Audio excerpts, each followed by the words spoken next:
Master Jet, noong nag-check ako last week, mataas net ko.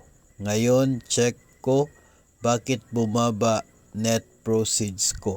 Ito po ay related sa GSIS loan. No, so last week, nag-check siya sa kanya pong GSIS Touch.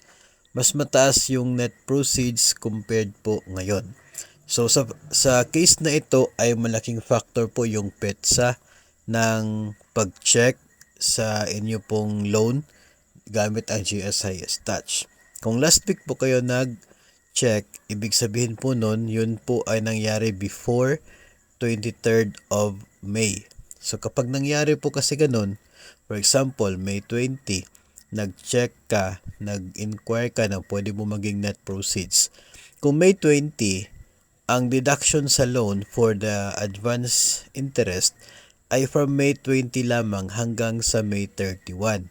Yun lamang pong 12 days na yun ang mayroong advance interest na i-deduct mula po sa inyong loan, kaya mas mataas ang net proceeds. Dahil ang start ng amortization, kung sa May 20 ka, ay sa June. Pero kung ikaw ay ngayon lamang nag-check sa inyo pong GSIS Touch, kung kailan lagpas na sa 23, no? Lagpas na sa 23rd ng May. Ang mangyayari kasi kung ngayon ka mag-apply ng loan, ang first amortization mo ay sa July.